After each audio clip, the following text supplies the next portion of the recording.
जिस आग को बुझाने का आदेश मिला था, ये आग उस अन्याय की है जिसने मेरी पत्नी की जान ली। महाराज, जेल में आग लग गई है और दर्जनों कैदी भाग गए हैं। वयान बाहर है और अब ये अपराधी भी खुल गए। अब ये भागे हुए जानवर उसकी आग को और हवा देंगे। राज्य को साफ करने का समय आ गया है, चाहे खून बहाना पड़े।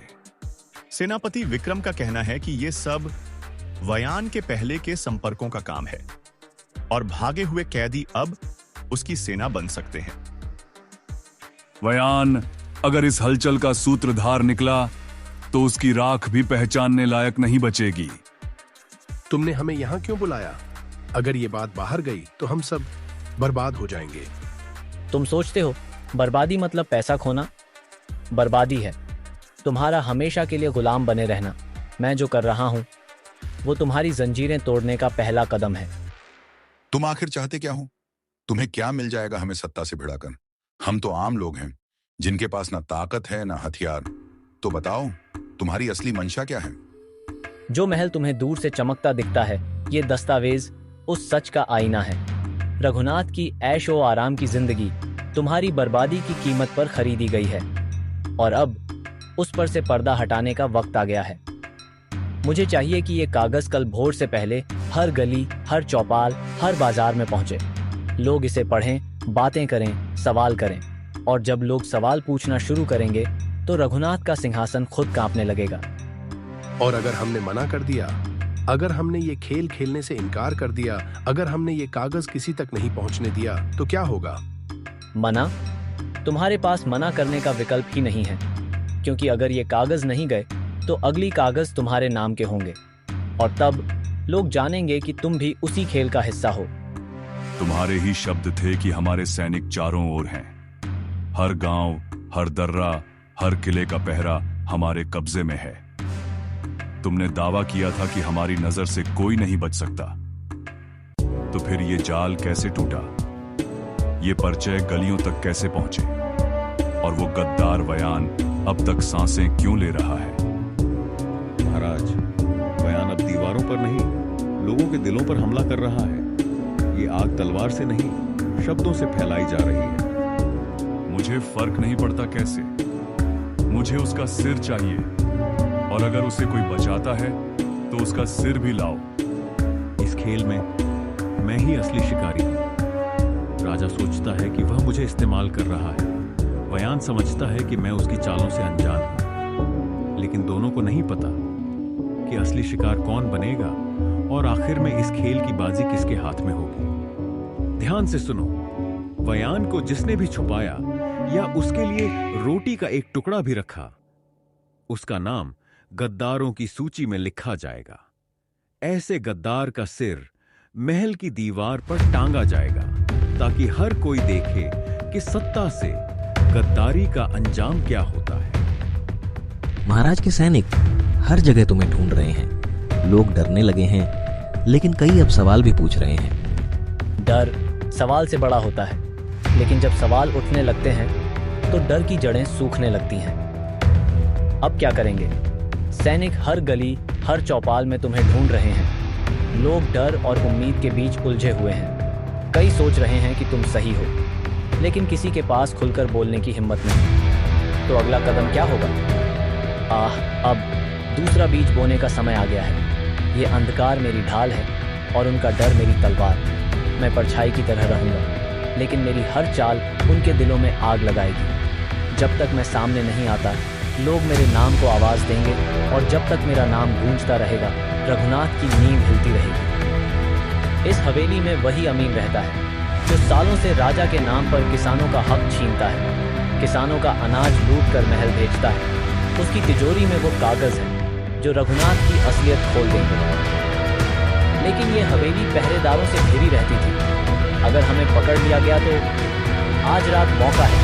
हवेली पर कोई पहरा नहीं। ज्यादातर सैनिक जंगल में तुम्हें ढूंढ रहे हैं। अब आएगा मजा जब सच्चाई बाहर आएगी।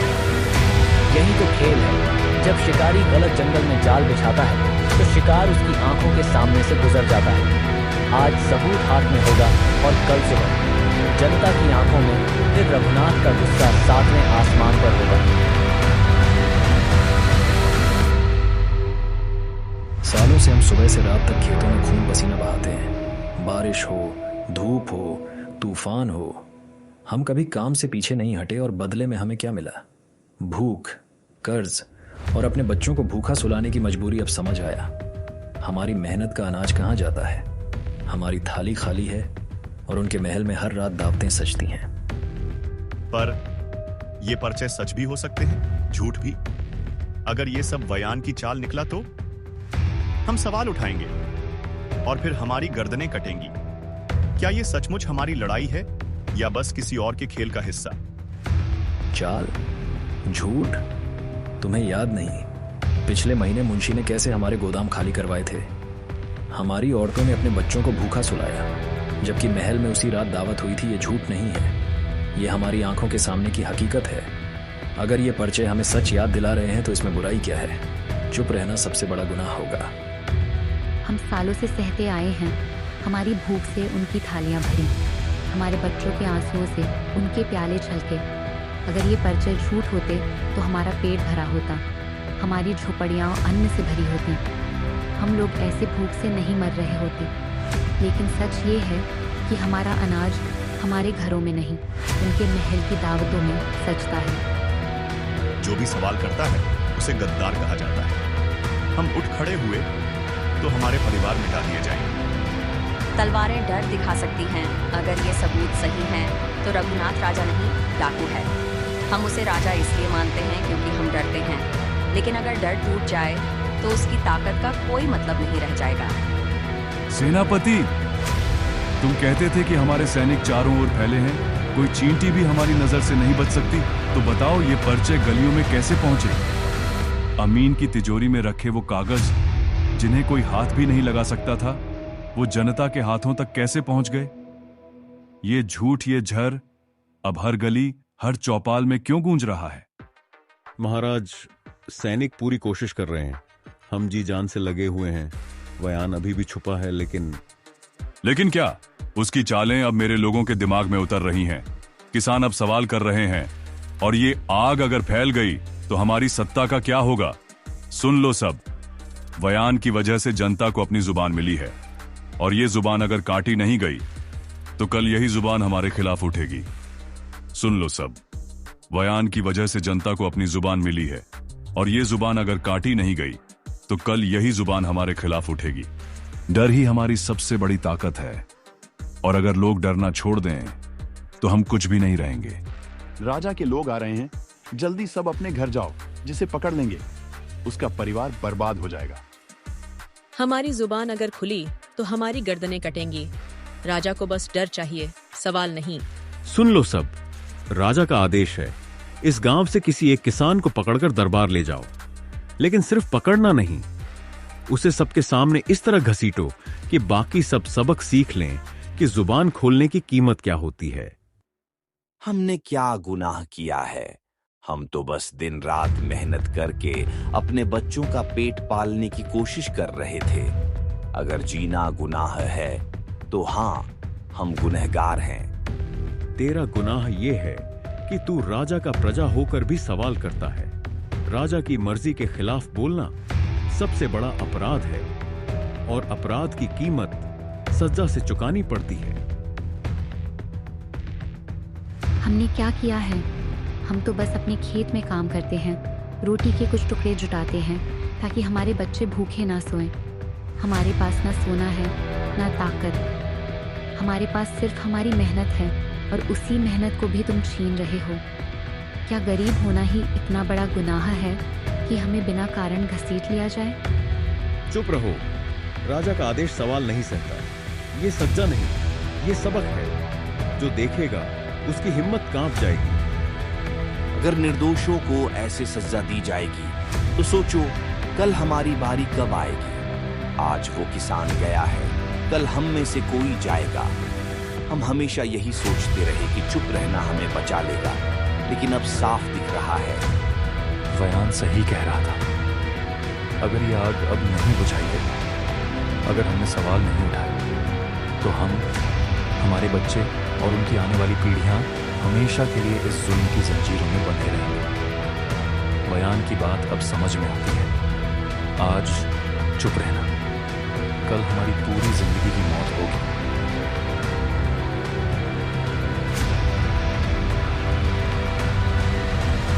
वयान एक गरीब किसान को पकड़ लिया है। कल सुबह सबके सामने फांसी दी जाएगी ताकि बाकी सब डर से चुप रहें। डर, यही उनकी सबसे बड़ी ताकत है। सालों से इस डर ने हमारी जुबानें बंद रखी, हमारे सपनों को कुचल दिया। लेकिन जब डर हद से बढ़ जाता है तो वो ताकत नहीं, जहर बन जाता है। राजा सोचता है कि कल की फांसी उसकी शक्ति दिखाएगी, लेकिन असल में वही फांसी जनता के दिल में वो आग जलाएगी जिसे कोई बुझा नहीं पाएगा। कल जब वो निर्दोष किसान की सांसें रोकेंगे, लोग पहली बार समझेंगे कि डर से जीना मरने से भी बदतर है। और तब मैं इस आग को हवा दूंगा, ऐसी हवा जिससे ये चिंगारी तूफान बन जाएगी और फिर सत्ता की नींव हिल जाएगी। ये फांसी सिर्फ एक किसान की मौत नहीं होगी, ये मेरे राज की ताकत का ऐलान होगी। लोगों को दिखाना होगा कि राजा की मर्जी के खिलाफ बोलना उनकी जिंदगी की सबसे बड़ी गलती है। सेनापति, सुन लो, फांसी से पहले पूरे गांव को घेर लो।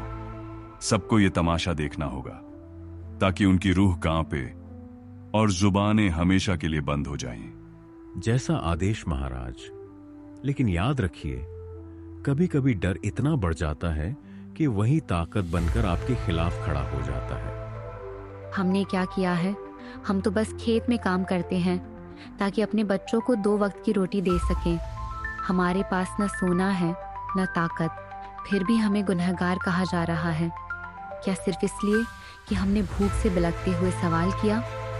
अगर आज हमारी आवाज नहीं सुनी गई तो कल तुम सबकी आवाज भी इसी तरह कुचल दी जाएगी। अगर निर्दोषों को ऐसे सजा दी जाए तो कल हमारी बारी कब आएगी? आज ये किसान गया, कल हम में से कोई जाएगा। हम हमेशा सोचते रहे कि चुप रहने से जान बच जाएगी, लेकिन हर बार हमारी चुप्पी ही हमें मरवा रही है। तुम सोचते हो कि डर तुम्हें बचा लेगा, लेकिन डर सिर्फ राजा की ताकत बढ़ाता है। आज वो किसान की जान लेगा, कल तुम्हारी और तुम्हारे बच्चों की बारी आएगी। अगर तुम चुप रहे तो ये आग हमेशा तुम्हारे घर जलाती रहेगी, लेकिन अगर तुम उठ खड़े हुए तो ये आग सत्ता को राख बना देगी। मैं नहीं चाहता कि तुम मेरे लिए लड़ो, मैं चाहता हूं कि तुम अपने लिए लड़ो। अब वक्त आ गया है डर को छोड़ने का और आवाज उठाने का। सुन लो सब, ये फांसी सिर्फ इस किसान के लिए नहीं, ये उन सब के लिए सबक है जो राजा के खिलाफ जुबान खोलते हैं। जो देख रहे हो, इसे याद रखना, राजा के खिलाफ सवाल करना मौत को बुलाना है। बस बहुत हो गया, हम अब डर कर नहीं जिएंगे। बस बहुत हो गया, हम अब डर कर नहीं जिएंगे। तुम कहते हो कि राजा की मर्जी के खिलाफ बोलना गुनाह है, तो सुन लो, आज मैं राजा की मर्जी के खिलाफ बोल रही हूँ। अगर मेरे पति निर्दोष होकर मर सकते हैं तो आज हम सबके जीने का हक कभी मर चुका है। सब पीछे हटो, तुम सब समझते नहीं हो कि क्या कर रहे हो। राजा के खिलाफ खड़ा होना बगावत नहीं, खुद मौत को बुलाना है। जिस रास्ते पर तुम चल पड़े हो उसका अंत सिर्फ खून और तबाही है। मूर्ख हो तुम सब। ये गद्दार सोचते हैं कि राजा को आग में झोंक देंगे, सोचते हैं कि मेरे सिंहासन की चमक बुझ जाएगी।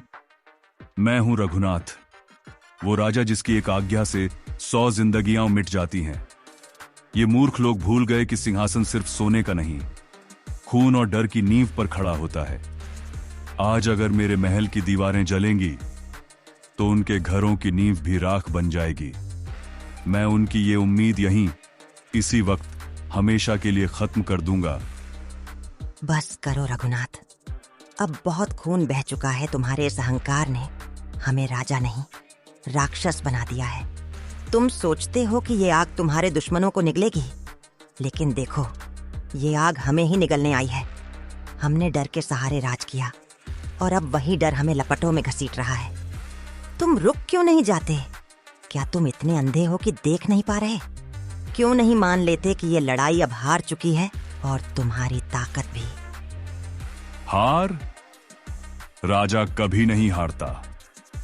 वो या तो जीतता है या अपनी मौत के साथ इतिहास में अमर हो जाता है। अगर मुझे मरना है तो उसे मृत्यु को कोई नहीं रोक सकता। आज इस आग के साथ मेरी हंसी गूंजेगी। देख लो, वो सिंहासन, वो ताज, वो सत्ता जो हमें डर में जीने को मजबूर करती थी, आज राख में बदल चुकी है। अब रघुनाथ नहीं रहा। अब बताओ, किस किसान को सजा दोगे? किस माँ की आंखों के आंसू से डर बनाओगे? आज से ये जमीन किसी एक राजा की नहीं, उन सब की होगी जिन्होंने अपना खून पसीना बहाया है। अब कोई सिंहासन डर का नहीं होगा। अब हर हाथ में ताकत होगी, हर जुबान को बोलने का हक होगा। आज से ये जमीन किसी एक राजा की नहीं, उनकी होगी जिन्होंने अपना खून पसीना बहाया है। अब कोई सिंहासन डर का नहीं होगा। अब हर हाथ में ताकत होगी, हर जुबान को बोलने का हक होगा। वयान हमारा राजा, वयान जिंदाबाद। दोस्तों, आपको कहानी कैसी लगी? अगर अच्छी लगी हो तो लाइक, शेयर और सब्सक्राइब जरूर करें।